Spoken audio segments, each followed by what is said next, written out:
Desde siempre, el ser humano ha consumido toda clase de drogas, bien para curarse o por mero placer.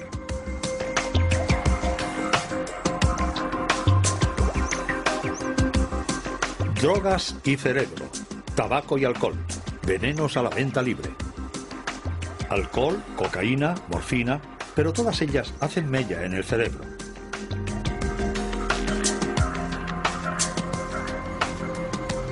En la actualidad, la biología es capaz de explicar sus efectos en nuestras mentes y el estudio de las drogas permite a la ciencia una mejor comprensión del funcionamiento del cerebro. El tabaco y el alcohol en venta legal son las sustancias más consumidas del mundo. Los científicos, sin embargo, las consideran desde hace mucho tiempo como auténticas drogas. Consumida en el Caribe y en América Central como planta medicinal o ritual, el tabaco fue descubierto entre los siglos XV y XVI por los grandes exploradores. El francés Jean Nicot inició la cultura del tabaco en Europa y dio el nombre científico a la planta. Fumado, esnifado o masticado, el tabaco se puso rápidamente de moda y se distribuyó por el mundo entero. En la actualidad, más de 1.000 millones de personas fuman en todo el mundo. Los fumadores son 7 veces más numerosos que los consumidores de drogas ilegales. Concentración, vigilia y mejora de la memoria. Es, sin embargo, lo único que se puede esperar de un cigarro. Una paradoja que el neurofarmacólogo Jean-Paul Tassin estudia en una universidad de Francia. El fenómeno de euforia provocado por el tabaco es mucho más sutil que el obtenido con la morfina, que es mucho más potente, o los psicoestimulantes, lo cual no impide que precisamente al ser menos fuerte nos permita repetir y por tanto utilizarla, y lo digo entre comillas, en la vida cotidiana. Podemos pasar un día tranquilo fumando con regularidad, sin dejar de lado una actividad social normal. Se ha pensado durante mucho tiempo que el tabaco que los fenómenos de dependencia estaban relacionados con uno de los productos adictivos del tabaco, o sea, con la nicotina. De hecho, existe una contradicción.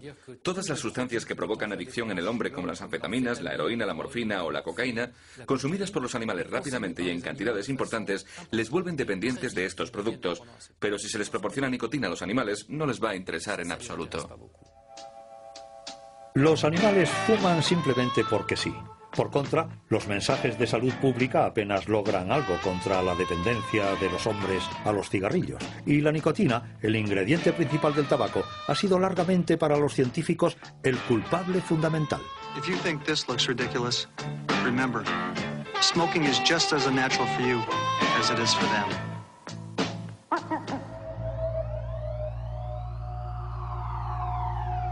Sin las ratas y los ratones, jamás hubiéramos podido estudiar los efectos de las drogas.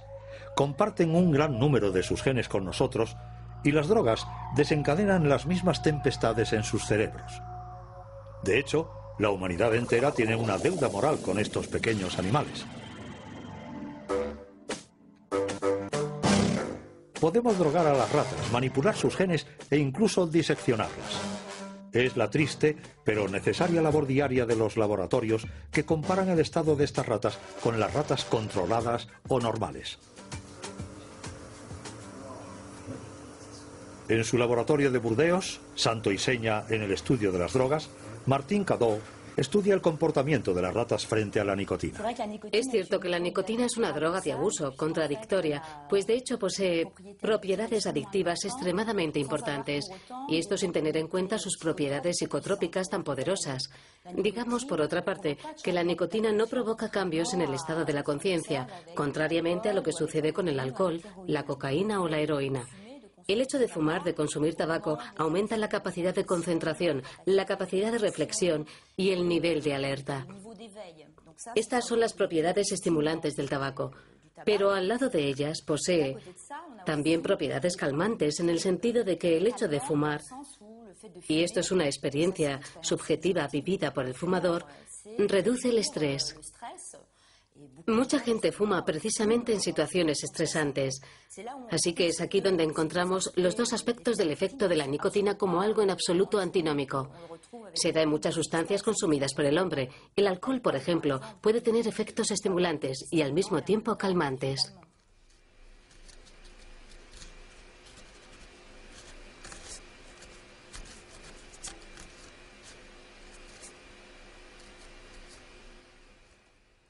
Bien, hemos metido a la rata en una jaula de autoadministración provista de 2 agujeros. Uno va a ser el refuerzo, es decir, que cada vez que el animal meta su hocico en dicho agujero, el ordenador va a activar una bomba que va a empujar la jeringa y que inyectará en la circulación venosa del animal una cantidad determinada de nicotina. El agujero llamado sin refuerzo no va a producir ningún efecto. A través de las sesiones de autoadministración, que en general tendrán lugar una vez al día durante varias semanas, veremos finalmente que el número de visitas al agujero con refuerzo irá aumentando según pasen las sesiones. Es lo que se denomina la adquisición de un comportamiento de autoadministración. En cuestión de días, la rata comprende cómo inyectarse la nicotina.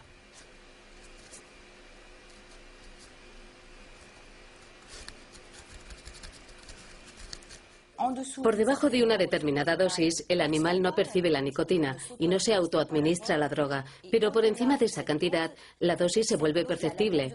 Trabajamos con una franja extremadamente reducida y, contrariamente a lo que sucede con la cocaína, el animal consume bastante poca.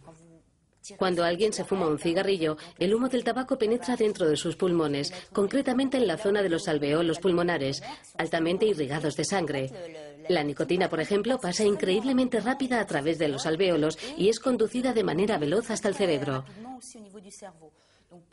Para hacernos una idea aproximada, en 10 segundos, en poco menos de 10 segundos, la nicotina inhalada llega hasta el cerebro, lo que corresponde a una inyección intravenosa en un animal.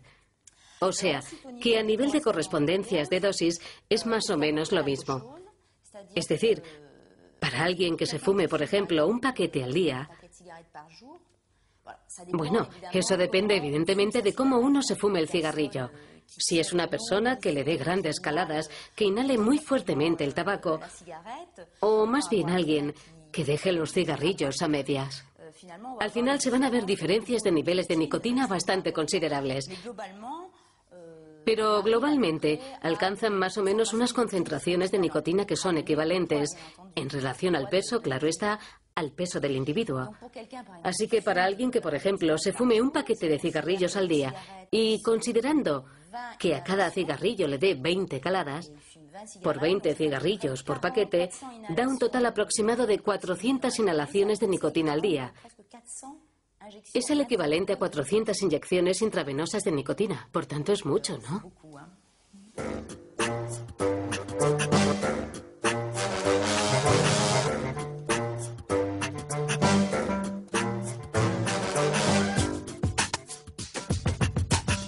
Para actuar, la nicotina, vista aquí bajo su forma cristalizada, como todas las drogas, piratea el sistema de comunicación del cerebro.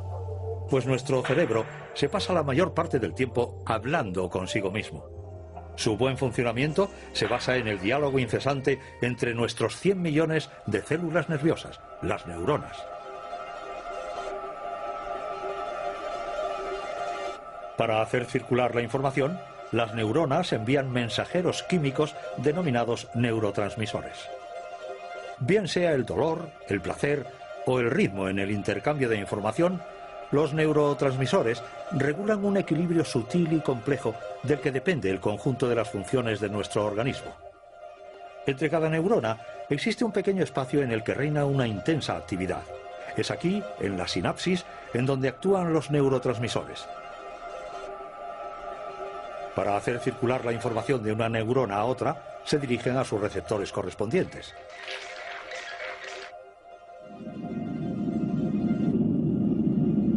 Si la nicotina favorece la memoria y la concentración, es porque boicotea la red de comunicación responsable de estas funciones en el cerebro.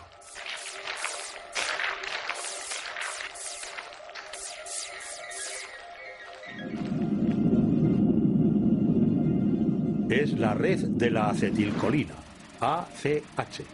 Además, sus receptores se llaman receptores nicotínicos. Pero la nicotina es mucho más potente que la acetilcolina. Provoca la liberación de otro neurotransmisor, la dopamina, una molécula en la que radica la sensación de placer que proporcionan todas las drogas.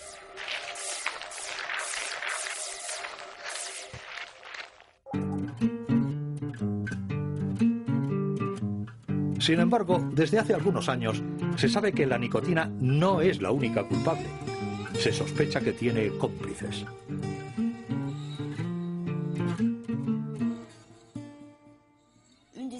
Una de las hipótesis que estamos probando aquí, en el laboratorio, es efectivamente saber si en el tabaco puede haber otras sustancias que favorezcan precisamente la propiedad adictiva de la nicotina. Estas sustancias actuarán directamente sobre la dopamina, la molécula del placer. Una vez cumplida su misión, la dopamina es recaptada por su neurona original.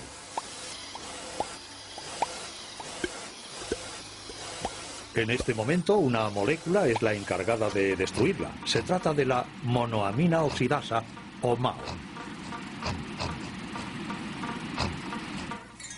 Cuando nos fumamos un cigarrillo, un producto químico impide a la MAO destruir la dopamina. Se dice que inhibe a la monoamina oxidasa. Resultado, la dopamina estimula a sus receptores más tiempo del previsto y aumenta el placer. Este mecanismo tiene incluso un efecto antidepresivo. Lo que estudiamos en el laboratorio es cómo el hecho de tener inhibidores de la monoamina oxidasa va a aumentar el poder adictivo de la nicotina. Lo hemos hecho con animales, con ratas, a las que hemos dejado en una situación de autoadministración intravenosa de nicotina. Hemos formado dos grupos de ratas. Un grupo de ratas a las que hemos puesto en situación de poder administrarse únicamente nicotina y otro grupo que tienen acceso a la nicotina más los inhibidores de monoamina oxidasa. Nos hemos dado cuenta de que los animales que tienen acceso a la nicotina más los inhibidores de la monoamina oxidasa se autoadministran más nicotina y son capaces de trabajar más con el fin de obtener una inyección de nicotina. Es decir, que su nivel de motivación, la motivación que muestran para autoadministrarse la droga, es mucho más importante.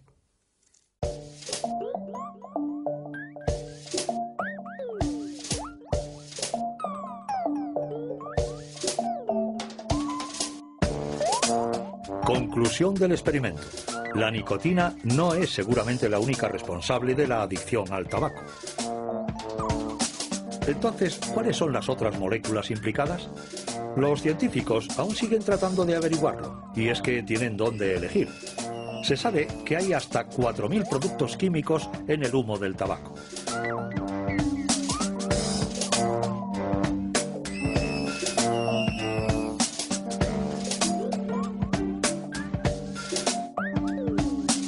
Si algunos tienen que ver con la adicción, unos 60 de ellos son tóxicos y cancerígenos. Ahora sabemos mejor por qué fumar mata.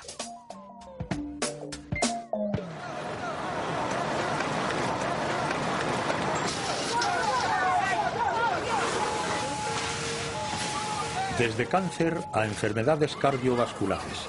Hoy día, unos 5 millones de personas mueren al año en el mundo a causa del tabaco.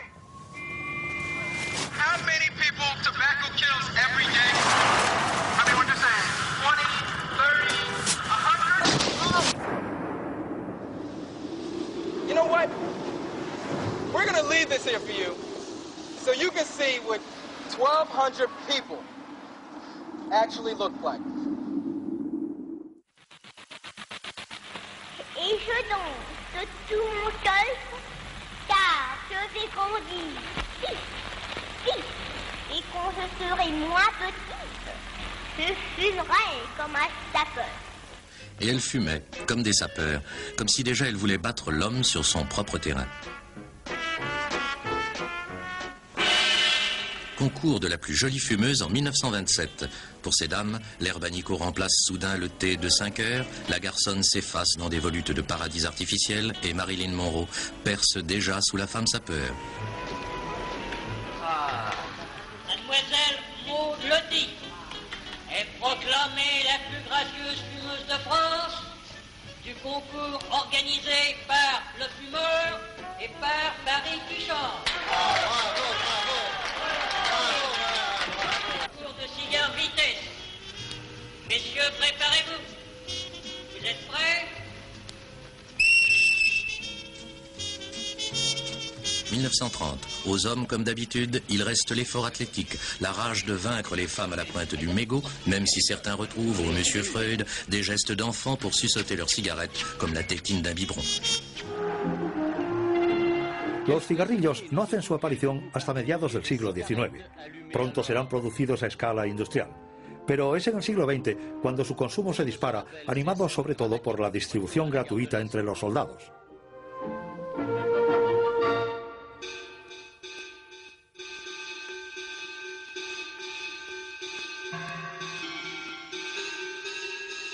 En la actualidad, las industrias tabaqueras fabrican 5 billones con B de cigarrillos al año.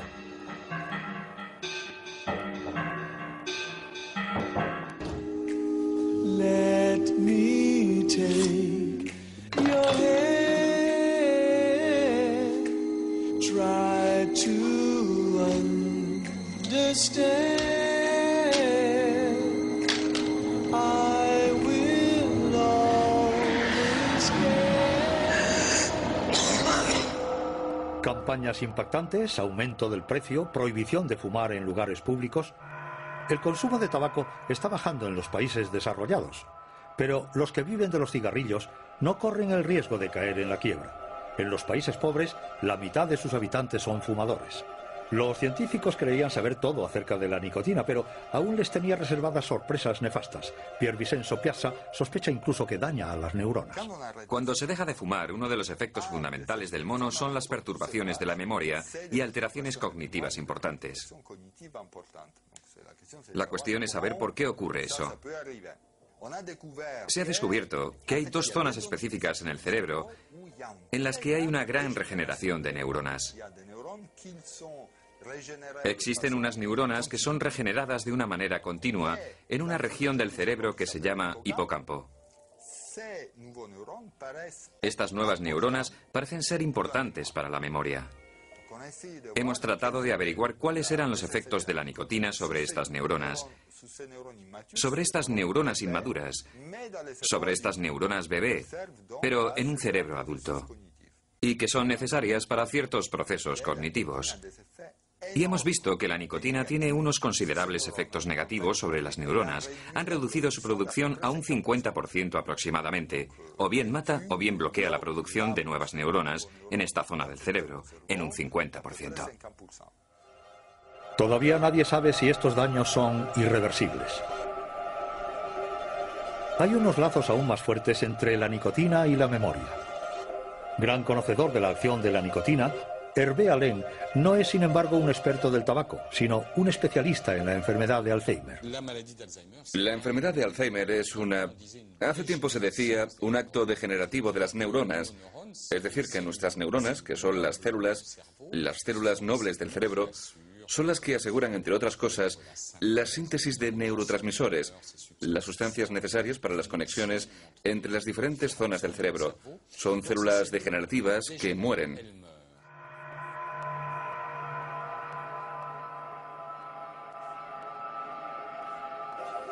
No es la muerte de las neuronas lo que desencadena el mal de Alzheimer, una enfermedad que arrastra graves problemas de memoria y de razonamiento y que afecta a 15 millones de personas en el mundo.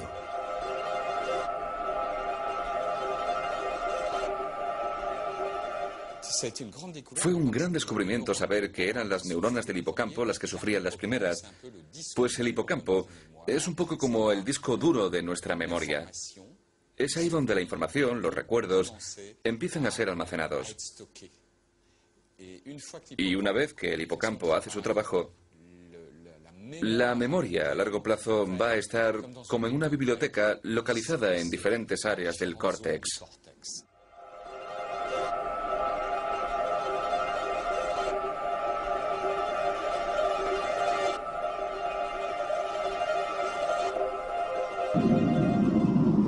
En la enfermedad de Alzheimer, las neuronas que mueren son precisamente las que fabrican al bibliotecario de nuestros recuerdos, la acetilcolina, el neurotransmisor que recurre a los receptores nicotínicos.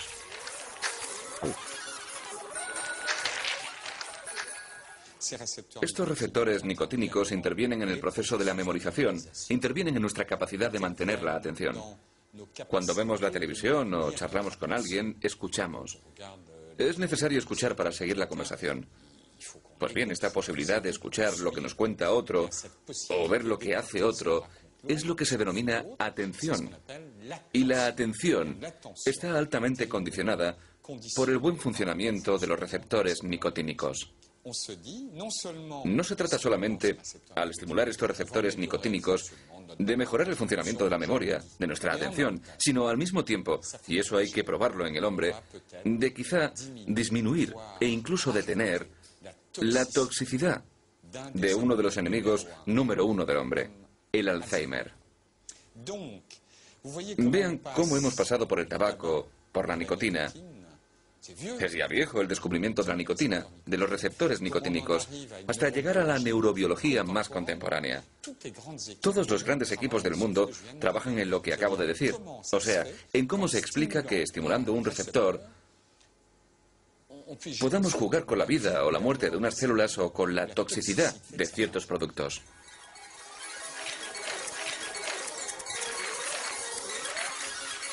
Como la nicotina actúa siempre sobre los mismos receptores, los científicos se han inspirado en la acción del tabaco sobre el cerebro para crear los primeros medicamentos contra la enfermedad de Alzheimer. Unos medicamentos que retardarían la evolución de la enfermedad alcanzando a los receptores nicotínicos.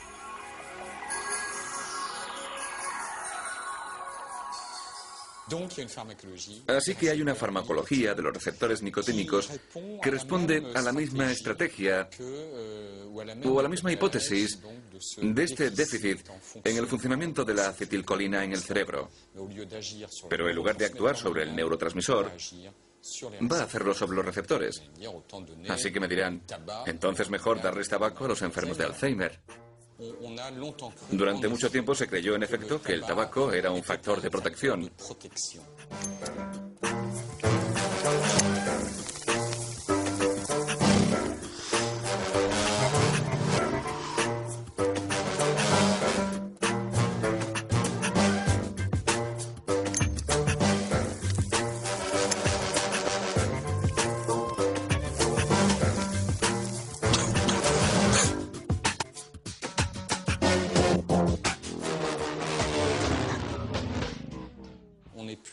Ya nadie acepta la hipótesis del tabaco como protector, simplemente porque el tabaco puede ser incluso un factor de deterioro intelectual y para nada es debido a su impacto sobre los receptores nicotínicos, que a primera vista es bueno, pero no es así.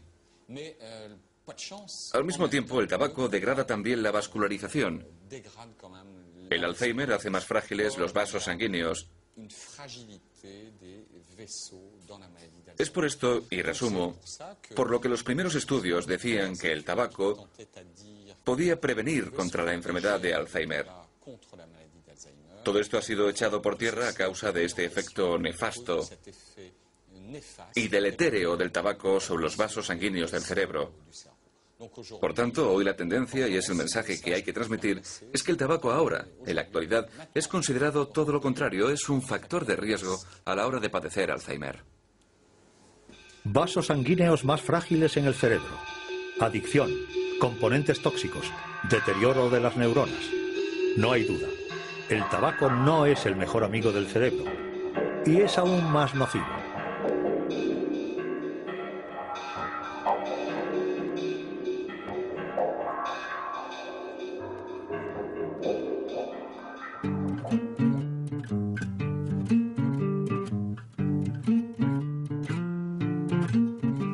Más de 1.000 millones de fumadores son ya demasiados, pero nada en comparación con los 2.000 millones de bebedores ocasionales con los que cuenta el planeta.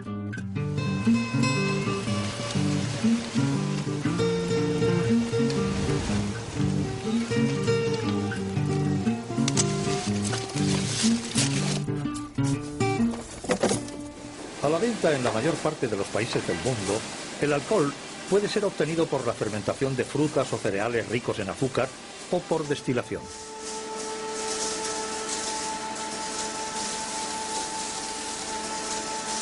En nuestra sociedad no hay nada más banalizado que el consumo de alcohol. Como aperitivo en una buena cena cualquier pretexto es bueno para beber un vaso.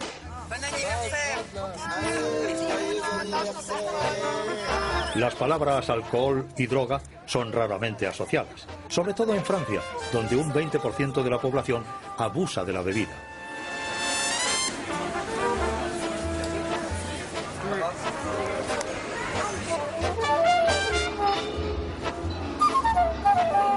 En el servicio de adictología de Philippe Battel, el alcohol representa el 80% de sus consultas. ¿El alcohol una droga? Eso hace saltar de su sillón a mucha gente, no solo a los viticultores. También le asustó a un ministro de Sanidad de Francia, quien dijo durante una emisión a la gran audiencia: no, el alcohol no es una droga. Hay científicos que lo respaldan. Pues bien, yo pienso que hay que relativizar. Si una droga es un producto que potencialmente, en el sujeto que la toma, va a producirle dependencia, entonces no se hable más. El alcohol es una droga. Excusez-moi, est-ce que vous buvez plus de 3 verres d'alcool par jour? Moi, non. Non. Bien sûr. 3 par jour. Et vous, mesdames, plus de 3 verres par jour? Non, certainement pas. 3 verres par jour? Pas 3, hein. Dites-moi, est-ce que vous buvez plus de 3 verres d'alcool par jour? 3 verres d'alcool? Non, c'est rien. Moi, je ne bois jamais. Oh, bah, moi, j'en ai bu un verre. Hein. Non. Pas 3 verres, non. Aujourd'hui, dans notre pays, personne ne semble boire plus de 3 verres par jour. Heureusement, car les études montrent qu'au-delà, les risques d'avoir un cancer augmentent considérablement. Si tomamos como referencia el número de fallecidos, evidentemente hay que ir a saco a por el alcohol. 45.000 personas cada año en Francia. ¿Qué es lo que se está haciendo en este país para ayudar a los pacientes con problemas con el alcohol? ¿Existen medios que estén a la altura del número de muertos? ¿A la altura del sufrimiento horroroso de sus familiares y que no pueden ser traducidos en cifras? So this is Christmas.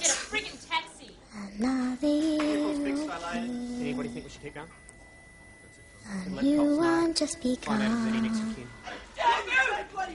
And so this is Christmas. Las campañas de prevención meten el dedo en la llaga sobre los peligros del alcohol al volante.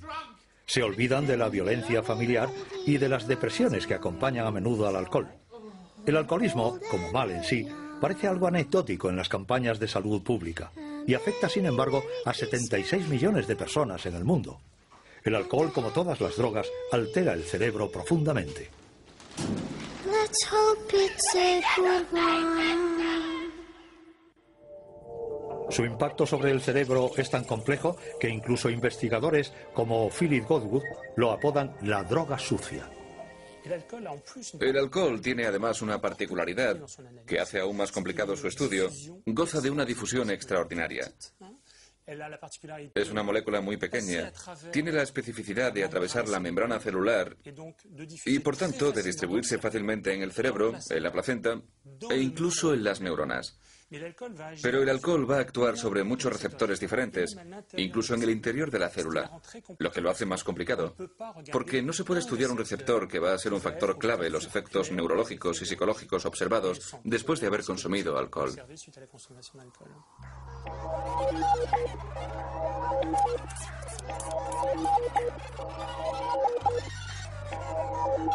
La mayor parte de las drogas concentran su acción en un tipo concreto de receptores. El principal ingrediente del alcohol, el etanol, golpea casi todo el sistema. Afecta a la red de la acetilcolina, de la dopamina, del glutamato y, sobre todo, al GABA. En el cerebro de un abstemio, el GABA actúa como el gran ralentizador de la actividad de las neuronas. Alcanzando a los receptores del GABA, el etanol exagera la ralentización cerebral.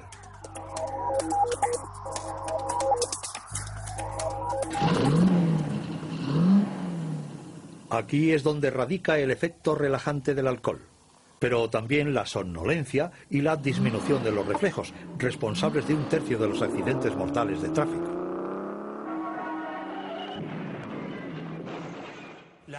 La repetición de la actividad alcohólica va a provocar unos efectos de adaptación.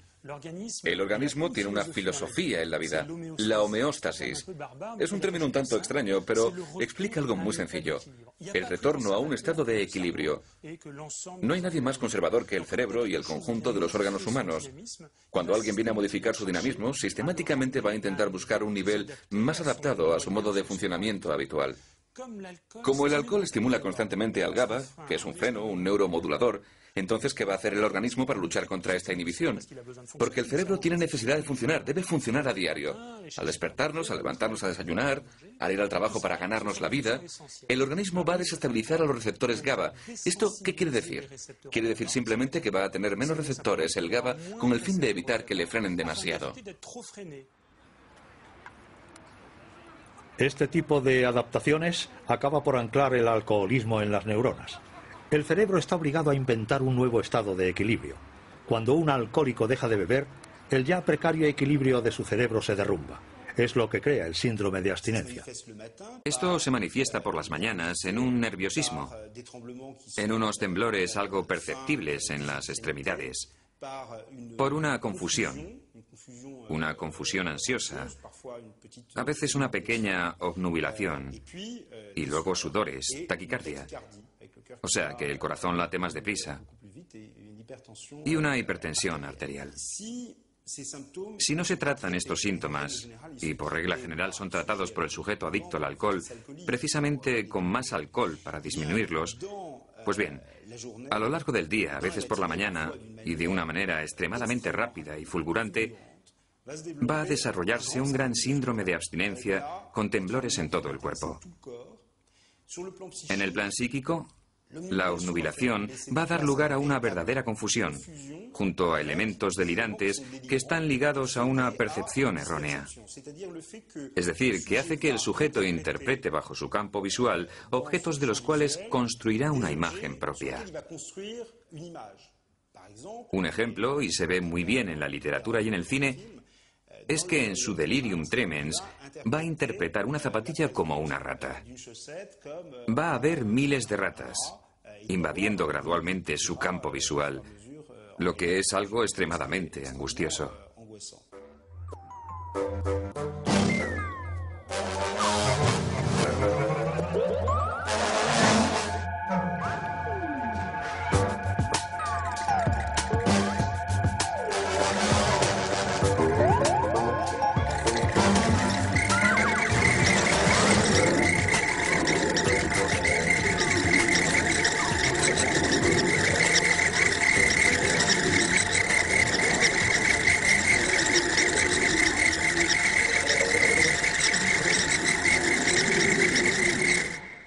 Este desorden cerebral puede conducir a una crisis convulsiva generalizada y, en casos relativamente raros, un 6%, a la muerte del individuo por una hiperexcitabilidad general y una gran deshidratación.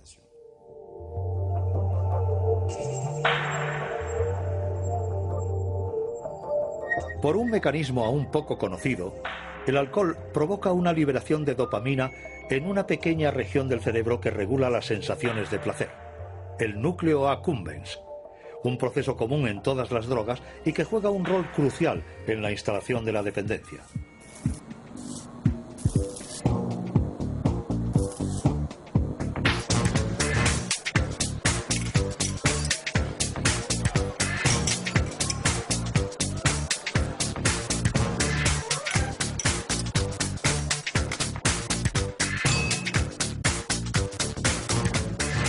Desde hace años, la tecnología de la imagen aplicada a la medicina permite a investigadores como Jean-Luc Martineau medir los desgastes del alcohol en el cerebro. Hemos empezado a estudiar a pacientes que vienen consumiendo alcohol con regularidad desde hace unos 15 años. Hemos querido averiguar cuál es el gasto de energía en las diferentes partes del cerebro de estos pacientes y si difiere en relación a los sujetos normales. Nos hemos dado cuenta de que hay una disminución considerable del metabolismo de la glucosa, que es la única fuente de energía del cerebro en todas las partes frontales del mismo. Hemos notado, cuando tratábamos de ver si existía alguna relación entre el consumo de energía en las regiones frontales del cerebro y la ejecución de unas pruebas por parte de estos sujetos, que se daba una correlación. Es decir, que cuanto menos importante era la actividad energética, peor realizaban nuestros pacientes los ejercicios de selección de información, los test de memoria inmediata y las pruebas de supervisión o de ejecución de comportamientos.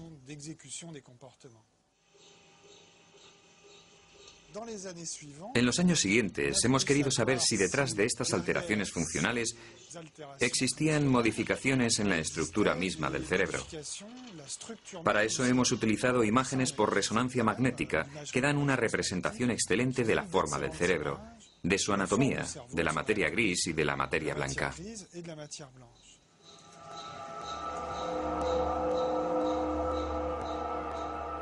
Lo de materia gris no es más que una expresión. Designa al conjunto de los cuerpos de neuronas, es decir, los núcleos. En cuanto a la materia blanca, constituye el cableado de estas neuronas, la red por la que transita la información en el cerebro.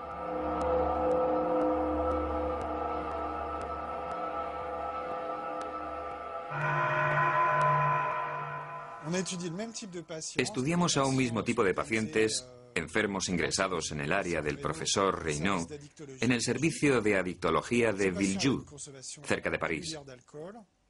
Estas personas realizaban un consumo regular de alcohol, solicitaban desengancharse de la bebida, pero no mostraban ningún rasgo serio, ningún otro signo de sufrimiento corporal. Estos individuos, según las resonancias y los datos obtenidos con programas de ordenador diseñados para cuantificar la materia gris y la materia blanca, tenían una disminución de materia gris bastante acentuada en las regiones anteriores del cerebro, en las regiones frontales, es decir, en la parte delantera del cerebro, y en las regiones frontales medianas, o sea, entre los dos hemisferios. La novedad en estos últimos años es que las técnicas de análisis de imágenes muestran que hasta en casos de consumo moderado se pueden detectar anomalías, no solamente en su funcionamiento, sino también en la estructura y ultraestructura misma del cerebro. Lo que estas imágenes muestran es que altas dosis de alcohol atrofian el cerebro. Las alteraciones más graves que constatan los investigadores se ven a simple vista en algunos alcohólicos.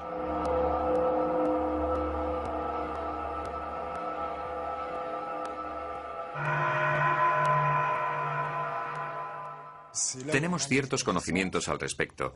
No sabemos si estos síntomas son reversibles. Creemos que puedan serlo una vez que dejan de beber, pero no sabemos hasta qué punto esos síntomas son reversibles. Obviamente continuamos investigando para responder a este tipo de cuestiones. Los resultados me dan un poco de miedo. A mi parecer, en ellos se muestra que el alcohol es verdaderamente una sustancia aún más tóxica de lo que yo me imaginaba.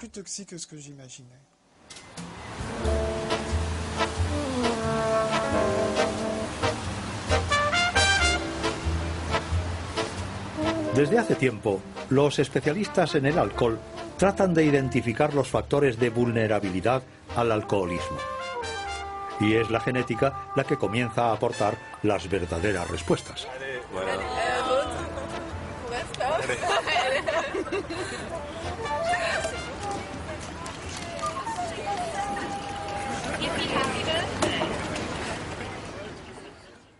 Los factores que provocan la adicción al alcohol son muy complicados porque son una mezcla de factores culturales, familiares, educativos, temperamentales, patologías psiquiátricas también y factores genéticos. El conjunto forma una mezcla difícil de discernir y que hace que ciertos sujetos sean más vulnerables que otros.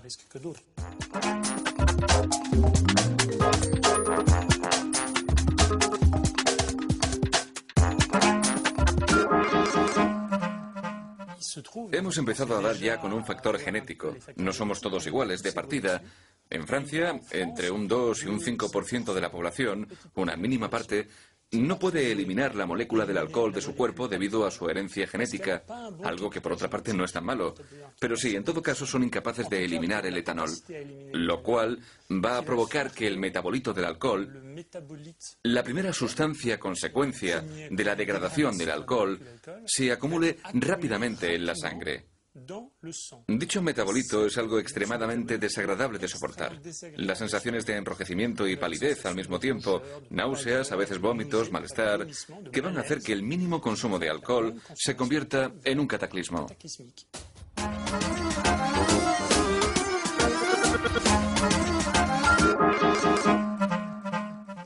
En Francia creo que entre un 2 y un 5% no tolera bien el alcohol. En el caso de los orientales, en países como Corea o Japón, es más de un 40% de su población la que padece intolerancia al alcohol. El hecho de tener tan alto índice de no tolerancia al alcohol lleva consigo, por supuesto, una reducción en el riesgo de alcoholemia o alcoholismo.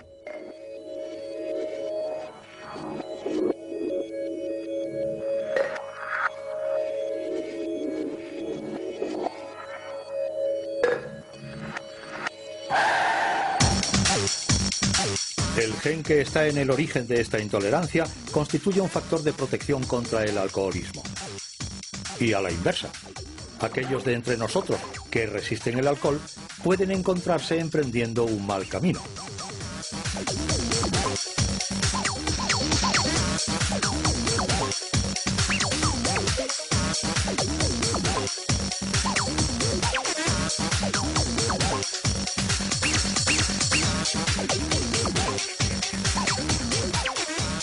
La tónica general mundial es la de reducir el consumo de alcohol, pero los jóvenes, en particular las mujeres, beben cada vez más y a edades más tempranas, una precocidad que las hace más vulnerables al alcoholismo. Si tomas 3, 4 o 5 cervezas y al final ves que no pierdes el conocimiento, o aún más, que mantienes un cierto control de ti mismo, que todavía tienes una gran coordinación motriz, te da la sensación de que no estás tan borracho como tus amigos que han bebido más o menos lo mismo que tú. ¿Y eso qué quiere decir? ¿Se te sube el ego? Yo soporto bien el alcohol, pero uno no se da cuenta de que corre el riesgo de ser alcohólico. Para establecer la importancia del bagaje genético en el origen del alcoholismo, algunos científicos han llevado a cabo estudios a gran escala con hermanos gemelos y niños adoptados. Investigaciones que permiten discernir el peso de la genética y el de la historia familiar.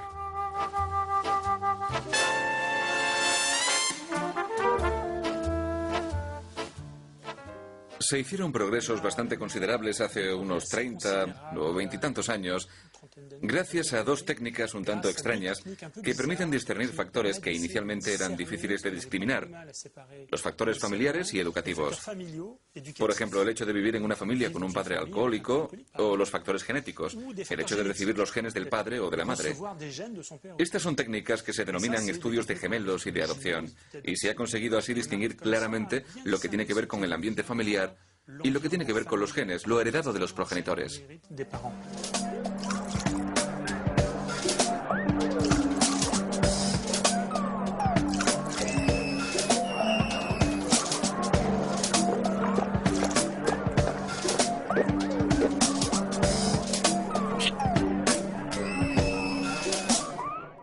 En el estudio de los gemelos en todo el mundo, y de esto hace ya digamos una veintena de años, se estudió a más de 10.000 gemelos de todo tipo de naciones.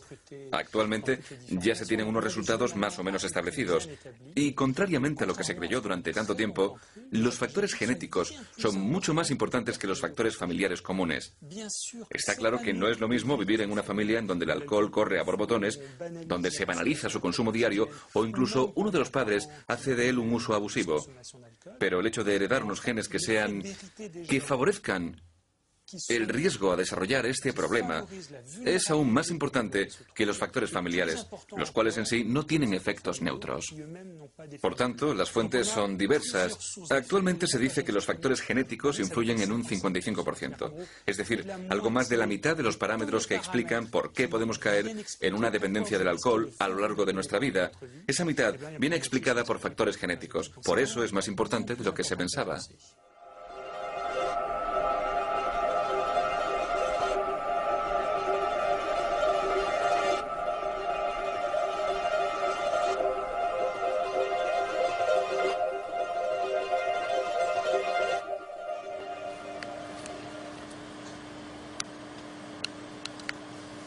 Los genetistas han renunciado a buscar el gen del alcoholismo. Sin embargo, ya se han identificado muchos otros genes, entre ellos el responsable de la fabricación de uno de los receptores de la dopamina, el receptor D2.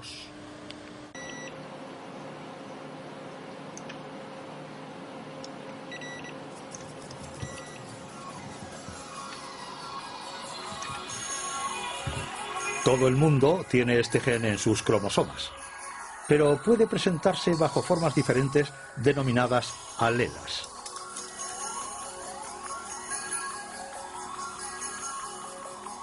En la mayoría de los alcohólicos, esta alela es un poco más larga de lo normal. Una singularidad que parece perturbar la fabricación de los receptores D2. El receptor D2, más bien el gen que trabaja para el receptor dopaminérgico D2, adquiere un papel ligeramente más importante en los alcohólicos que en los abstemios, pues aumenta el riesgo de alcoholismo en un 30%. Pero es ridículo. El hecho de aumentar el riesgo no es lo que explica la enfermedad, no es una explicación científica de la presencia del problema, aunque no es para nada por lo que está sistemáticamente presente.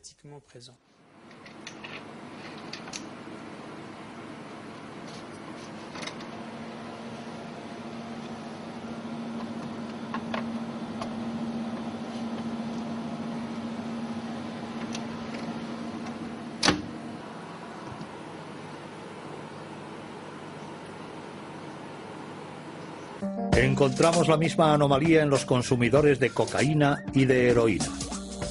Muchos científicos opinan hoy que este gen representa uno de los principales factores de vulnerabilidad a la adicción a las drogas. Pero existen otras anomalías y los genes no pueden explicar todo. He realizado bastantes estudios de genética y cada vez que encontraba un factor de vulnerabilidad, comprobaba que yo también lo poseía. Tengo la alela S del transportador de serotonina que predispone al riesgo de suicidio. Tengo la alela A1 que predispone al alcoholismo. Se lo digo con asiduidad a mis pacientes y a los que participan en mis estudios genéticos, porque nadie es perfecto. Me explico. Sé que quizá puedo ser más vulnerable que otros, pero como mucha gente que es consciente de su vulnerabilidad, le presto más atención a ello. Aunque, bueno, prevenir a un suicida no estaría fácil. Si estoy deprimido, pues voy al psiquiatra. No resulta fácil como psiquiatra que soy, pero a veces damos con ello más adelante. De todas formas, cuando se poseen genes de vulnerabilidad, lo que puede desarrollarla es la ubicación en un medio específico. Y esto es muy importante. Es también un eje al que se recurre bastante en la genética de las adicciones. Hay que tratar de explicar, cuando se posee un gen de vulnerabilidad, que hay que encontrar en qué tipo de acontecimientos, en qué momento, en qué circunstancias, puede salir a flote la patología. Algunos temen una detección sistemática de los genes de vulnerabilidad, lo que animará a empleadores y a aseguradoras a adoptar prácticas abusivas.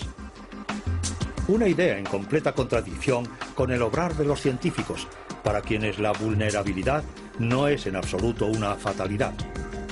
El alcohol y el tabaco son las drogas más consumidas del mundo. También son las más peligrosas para la salud. Los científicos evalúan ahora en su justa medida la extraordinaria complejidad de su acción en el cerebro. Largamente negado por la colectividad, ahora sí son consideradas drogas con todas las de la ley.